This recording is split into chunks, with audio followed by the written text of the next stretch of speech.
A primeira coisa é que eu tenho que aprender a separar esses assuntos que dá bastante view e são bem importantes para depois se eu corto o cabelo e a barba. Senão parece que eu tô aqui abandonado falando com vocês. O assunto de hoje é dominância. Um tema meio espinhoso e a gente vai destrinchar ele do início ao fim nesse vídeo. Então, roda a vinheta.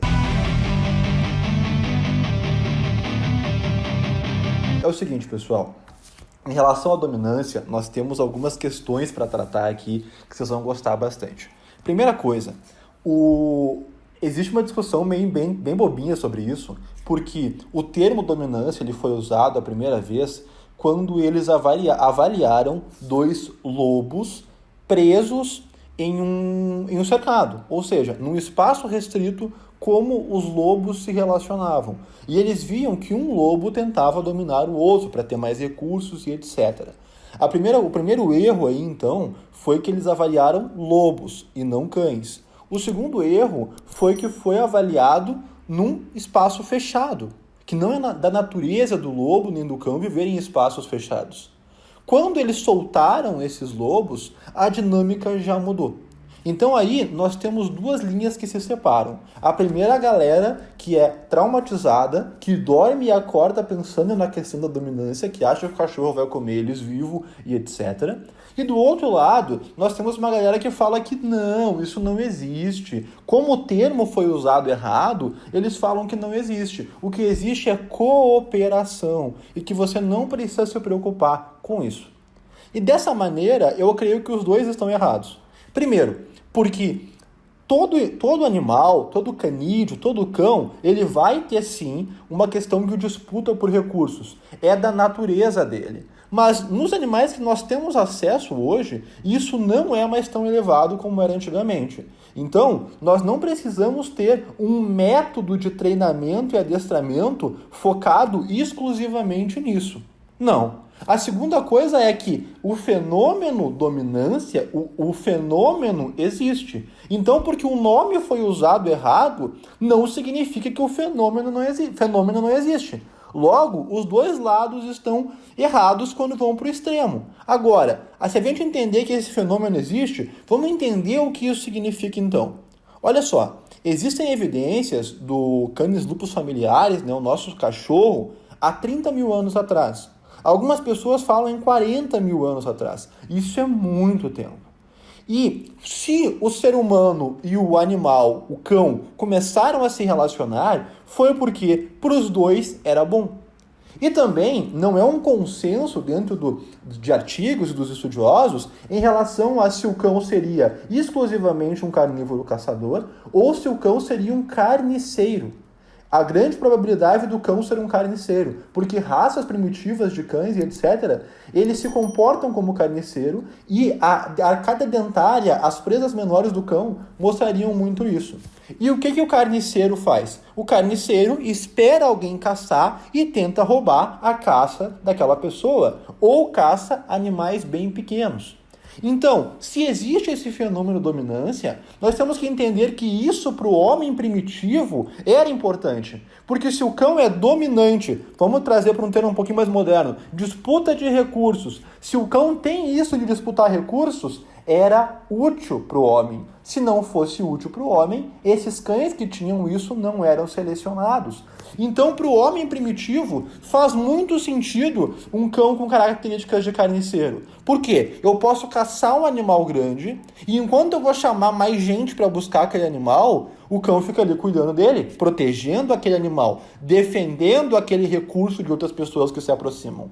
Se o cão fica com a minha família, recebe comida, fica do lado da fogueira, ele começa a defender aquele recurso ali, a família, a comida de pessoas externas. Então, para a evolução do homem e do cão, a dominância, a disputa por recursos é muito importante, foi muito importante. E os recursos que o cão defendia, então, era o terreno, era a caça, eram as próprias pessoas, era o grupo familiar. Era importante que ele fizesse a guarda desses recursos, defendesse aqueles recursos e atacasse quem viesse pegar aqueles recursos. Isso era muito importante para essa dinâmica do homem-cão primitivo. Hoje, como que nós podemos ver isso na nossa relação? Bom, primeiro que Isso ainda está presente nos cães. Alguns cães têm mais, alguns cães têm menos. Alguns cães têm mais disputa por recursos com comida, alguns têm mais por brinquedo, alguns têm mais por território, alguns têm mais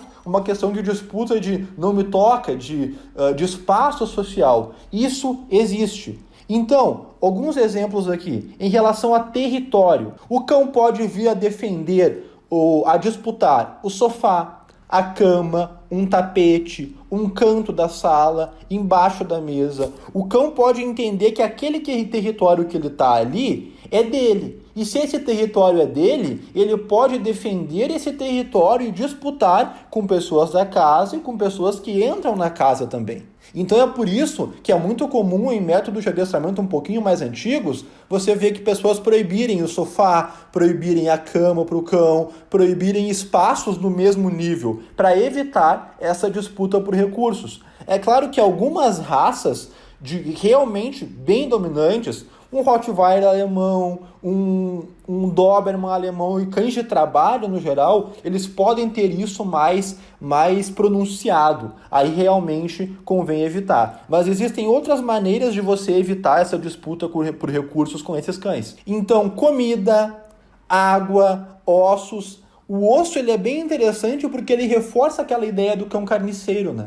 Porque se o cão tá ali roendo o osso, que basicamente nem vai dar uma questão de muita nutrição para ele. E muitos cães de família protegem o osso e rosnam com o osso, e isso faz muito sentido com aquela ideia do cão também ser carniceiro. Brinquedos também, por isso que é importante que os brinquedos que nós usamos, bola, mordedor, eles sejam dados para o cão dentro de uma dinâmica supervisionada, aonde ele brinca comigo, eu encerro a brincadeira, eu guardo o brinquedo é meu e eu permito que ele brinque com o brinquedo. Porque se ele crescesse com aquele brinquedo, ele criaria um apego tão grande porque o brinquedo é dele. Logo, ele protegeria aquele recurso até de você.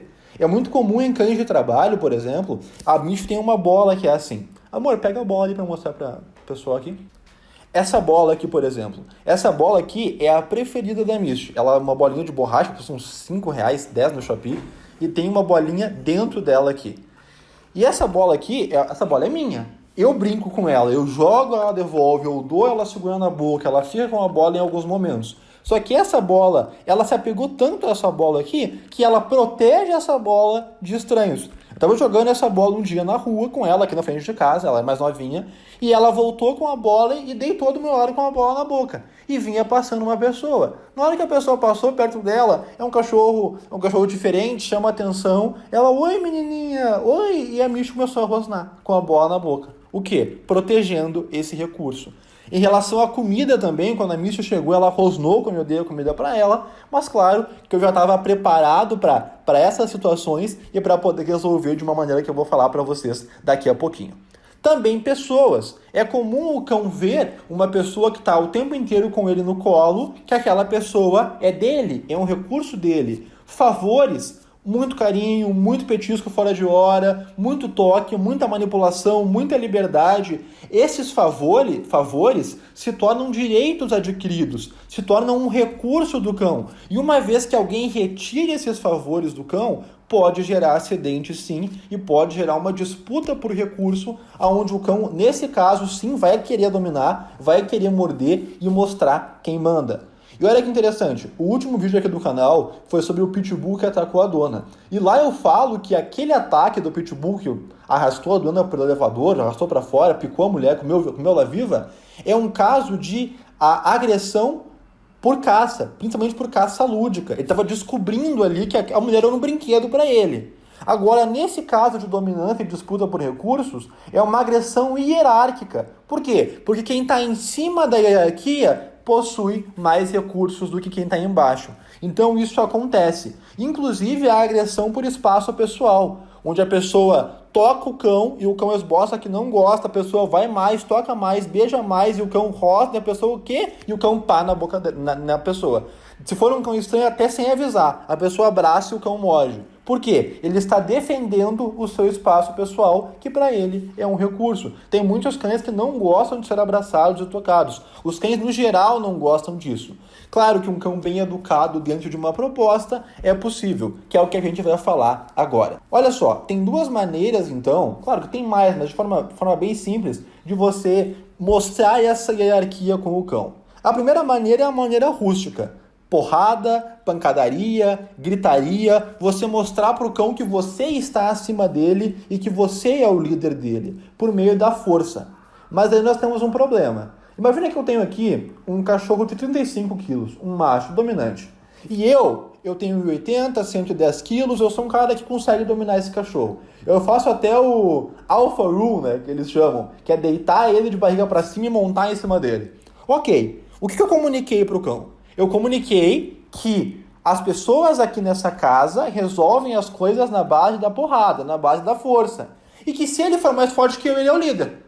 Ok, esse cão ele entendeu isso. E agora ele vai fazer o que eu ensinei para ele com as outras pessoas da casa. É por isso que falam que o Rottweiler não é um cão de família, que não sei o que não é um cão de família. Por quê? Porque as pessoas tratam esse cão na base da pancadaria e da força. E ele vai usar isso que ele aprendeu com a pessoa para nivelar a hierarquia com as outras pessoas da casa.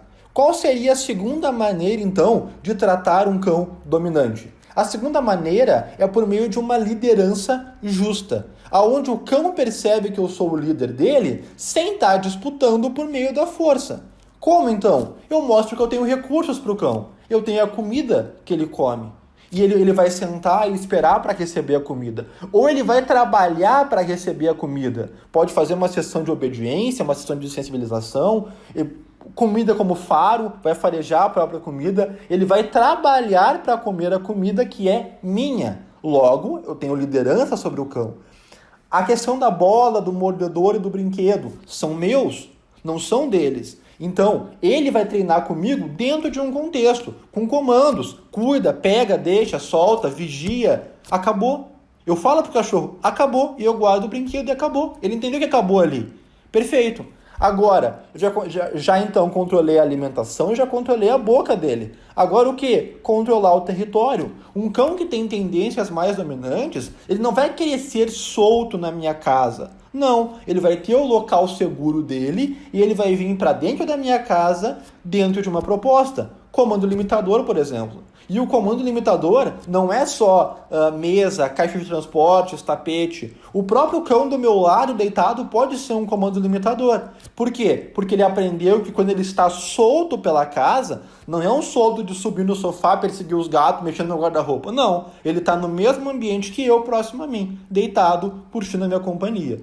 Ele pode se levantar, ele pode se esticar, ele pode me acompanhar pela casa, mas quando eu mando caixa, mesa, canil, ele tem que ir. Então eu controlo o ir e vir do cão. Logo, eu controlo o quê? O território. Então o território é meu, a comida é minha, a caça é minha. E ele recebe carinho, ele recebe atividades dentro de uma proposta, dentro da caça, dentro da obediência. Isso vai facilitar com que esse cão entenda que ele não tem o que disputar comigo, porque eu sou o líder dele. E aí, agora, entra uma questão do equilíbrio de reforços, que é algo que falta em algumas metodologias de treinamento. Muitas pessoas têm dificuldade porque elas entendem que o manejo de um cão dominante é um manejo seco, frio, duro, que se eu for der um carinho pro cão, elogiar o cão, eu estou sendo fraco, então logo ele não vai me respeitar. Não é essa a maneira que eu trabalho. Toda a fase de aprendizado do cão é pela via positiva, mesmo que seja a positividade de parar de infligir dor para ele com um enforcador, por exemplo. Eu posso pressionar ele e eu solto. Quando eu solto foi algo positivo. Mas eu trabalho todos os cães de maneira positiva na base. Eu vou ensinar ele a andar junto de forma positiva, a sentar, a deitar, a ficar, a vir até mim, a ir para a caixa, a ir para a mesa, tudo usando alimentação no primeiro momento. Depois que ele entendeu, eu vou usar ferramentas que todo mundo da casa possa usar. Ferramentas que vão mostrar para o cão que ele não tem a escolha de obedecer, como o colar eletrônico, por exemplo. Então eu faço uma associação de que, ok, ele aprendeu tudo que eu quero dele, com comida, ou com brinquedo, com o que ele quiser. Agora que ele já sabe, eu padronizei isso, correto? Não, porque quando eu não tiver aquele reforço, ele pode não querer fazer. e ele pode me testar um dia, eu falar canil e ele ficar me olhando. O que acontece? Então, nós fazemos um treinamento com o colar eletrônico, que não é aquele colar de choque antilatido, não. É um colar eletrônico, é um estímulo elétrico, que é como aquele de fisioterapia, e a gente usa o estímulo, depois passa para a vibração, onde a vibração é um aviso que ele tem que obedecer, caso não obedeça vem o estímulo, e aí eu mando o meu cão, ele já sabe o que tem que fazer. Se ele não for, ele vai receber um estímulo que vai estimular ele a se mexer e a fazer. E a minha esposa vai fazer isso, e o meu filho, se tiver idade, vai fazer isso. Todos com a mesma ferramenta. Ou seja, eu padronizei a obediência daquele cão, ele obedece a todos dentro de um contexto. E geralmente cães dominantes são cães inteligentes também. O Rottweiler, o Doberman, são cães de linhagem de trabalho, né? São cães que foram selecionados em obediência, faro e proteção. Então são cães que aprendem muito rápido pela via positiva e entendem muito rápido o estímulo negativo e eles obedecem a todos. E o que é mais liderança para um cão do que ele obedecer a todos que estão na casa? E ele saber que, independente, a minha esposa tem 1,45m, 45 quilos, consegue mandar um Rottweiler de 50 quilos ir para o canil e ele sabe que ele tem que ir ou um estímulo ruim acontece. Olha o poder disso. Mas, claro, alinhado ao manejo, alinhado a todo o trabalho básico que a gente tem para realizar. Então, todas essas ferramentas do equilíbrio de reforço para o aprendizado e no manejo do cão fazem com que eu tenha liberdade com o meu cão, de ele poder estar solto do meu lado, de ele poder ganhar carinho dentro de uma proposta. Um cão menos dominante, como o próprio dog brasileiro, que é um cão que não é dominante com a família. Agora, com outros cães, com pessoas de fora, já é algo complicado. Me permite ter ainda mais liberdade. E claro, depende do indivíduo. Raças não dominantes podem ter um indivíduo bem dominante e raças pouco dominantes, como um Golden Retriever, pode ter um indivíduo bem dominante. A raça é uma probabilidade de ter aquele comportamento e aquela morfologia. Não é algo decisivo. Principalmente pessoas que selecionam cães exclusivamente pela estética não entendem de temperamento. E pode rolar por aquela cruza um atavismo e esse cão vir a ter tendências dominantes no futuro. Então, o fenômeno existe, a dominância, a gente resolve isso desenvolvendo um manejo do cão e uma obediência muito sólida, não baseada em pressão, não baseada em força, para que todos da casa possam dominar e possam conduzir esse cão, independente da idade, claro, já de uma criança mais velha, né, de um nível mental maior, mas independente do físico, as pessoas podem dominar o cão desde que entendam uma proposta. E dessa maneira, por meio do equilíbrio de reforços, trabalhando o vínculo com o cão na base, o cão entende que você é o líder e ele obedece muito mais rápido ainda pela questão do equilíbrio de reforços. Então eu não preciso morrer de medo que o meu cão vai me morder do nada, porque eu conheço aquela estrutura ali. Perfeito? Curta o vídeo, se inscreva no canal e deixe uma sugestão para os próximos vídeos, que é muito importante para nós. Espero que você tenha gostado do vídeo, um forte abraço e até o próximo episódio.